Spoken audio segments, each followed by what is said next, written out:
There's always that dilemma when you're raising a youngster. How much can you actually say in front of them? You know, swearing, if that's how you roll, is okay for a period of time, but when should it stop? When do you have to go to that silly spelling out of words phase, which, you know, always goes on too long? Dr. Karen Mulak and her fellow researchers have been asking exactly these questions, and it turns out you should probably stop swearing a little earlier than you currently thought. Dr. Karen is with the Marks Institute for Brain Behaviours and Development at the University of Western Sydney. Karen, good morning to you. Good morning. Nice to talk to you this morning. What have you learnt about how young children actually might be understanding what it is that you're saying, even if they can't say the words themselves? Yeah, so what we found was we tested children all the way as early as 12 months old.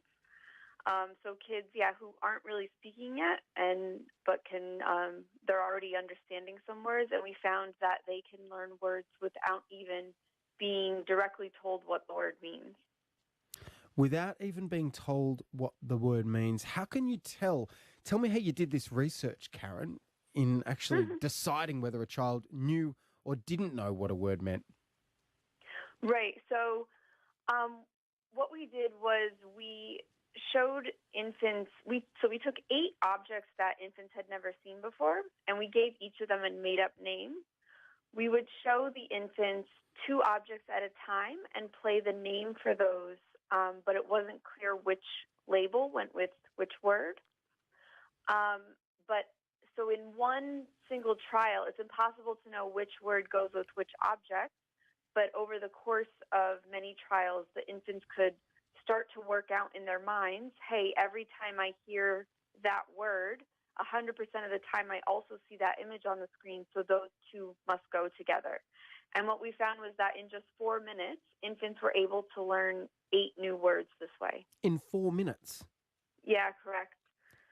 And how do you define an infant? How old is an infant, Karen? Well, in research, infants are up to about 2 years old, and so we were testing 12 to 19-month-olds. Was there a difference between boys and girls and their acquisition of these words? That's a good question. That's something that we didn't actually test because we didn't balance the number of boys and girls in the experiment, but there very well could be because they do sometimes find that females have earlier language development than boys. What are the practical applications for this in terms of parents parenting infants? Yeah, well, you just have to be a bit careful about what you say around the kids, I suppose, because this is a subconscious process as well, so they don't even really have to be trying to work out what the word means to learn it. They'll just learn it anyway. Essentially what's happening is that each time an infant hears or overhears a word that they don't know, their mind is subconsciously taking note of what all the possible meanings could be, just based on maybe what's around them or what the context is. So as I said before, when they hear the word one time, it'd be very difficult to work out exactly what it means, but as they hear the word more and more, then their mind can start narrowing down the list until finally they've learned a new word.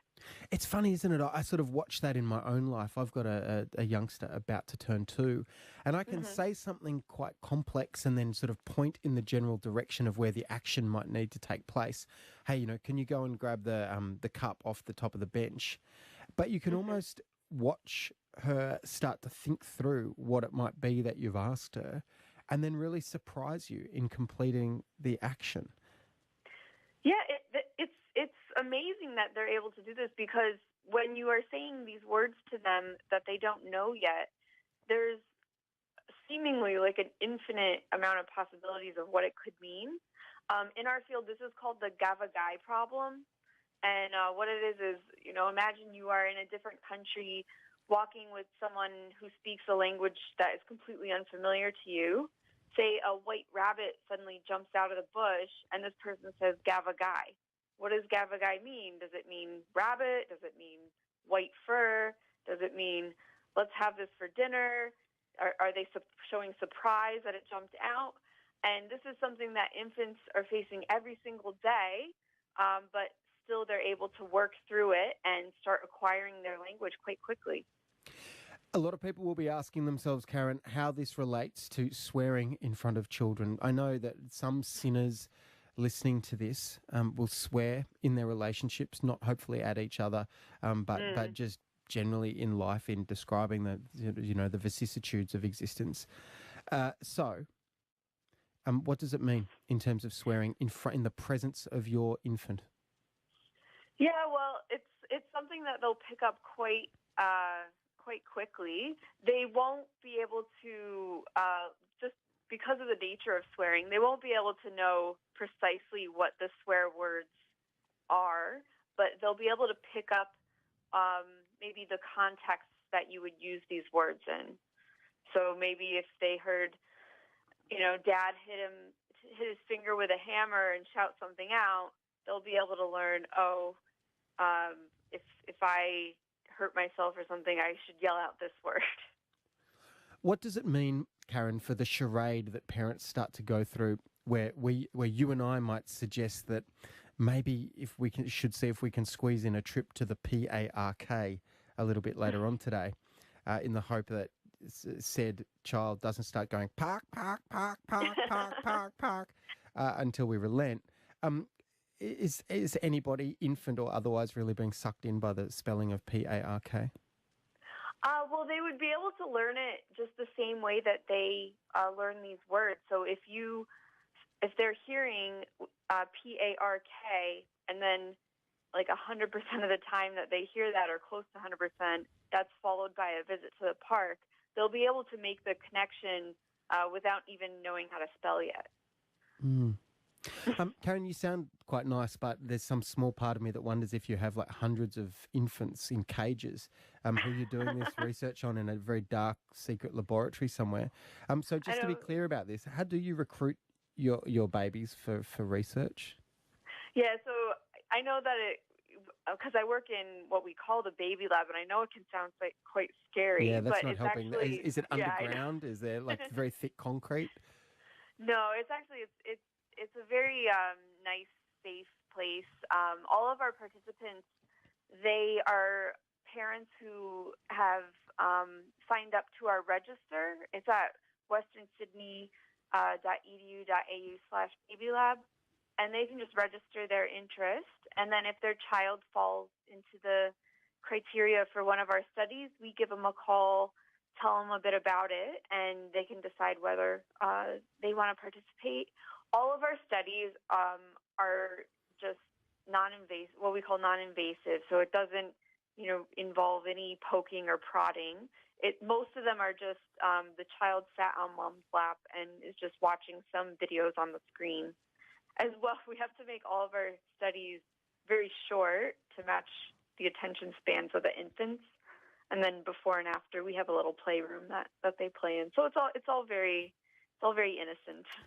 Dr. Karen Mulak is our guest this morning from the Marks Institute for Brain Behaviours and Development at the University of Western Sydney. Karen, what does your research tell us about the importance of placing children in a talkative environment and the idea of talking up to children, if you like? So often we think, I need to speak, trying to use the words that the kid understands. But in fact, we might be holding them back. Maybe we need to just speak normally. And an important part of their learning is the catching up, if you like. Right, yeah. It's being exposed to language is of utmost importance. If the child isn't exposed enough, they will show delays in their language learning. But parents will talk up to the children to communicate on a right then and there basis, but it's not necessary for children to pick up their language. So, for instance, in some cultures, it's less, people don't talk down to the children, and they might not address children as much as maybe in our culture, but the children are able to learn the language nonetheless. Does this mean that TV might be really helpful in helping children acquire language? Yep, yeah. So interactive language is the shows the most learning, but just the passive exposure as well, they can learn through that. Especially the educational shows are good. So ABC2 for kids as a Yeah. good example. Karen, what are you going to do with your research? Well, from here, we're going to look at how bilingual children perform in this. So, being raised bilingually is very beneficial to a child, but they can sometimes show early delays in their language, which maybe discourages some parents from raising their child bilingually. So we're just trying to identify whether part of this delay comes from the infant's ability to learn words in this way. Because, of course, a bilingual child understands that one object can have more than one name. So that would affect how well they can track these statistics.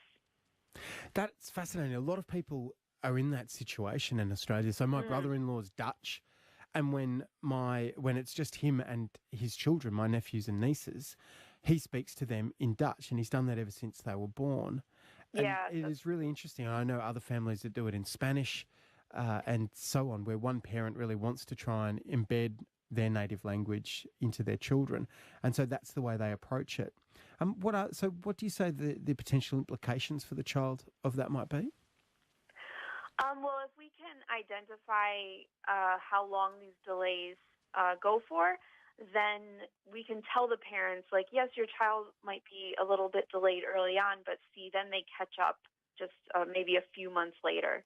As well, it's also important for us to understand how infants can go about learning their language so that we know where to look when we encounter a child who has a language delay for whatever reason.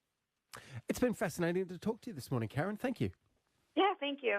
Dr. Karen Mullach from the Institute for Brain Behaviours and Development at the University of Western Sydney.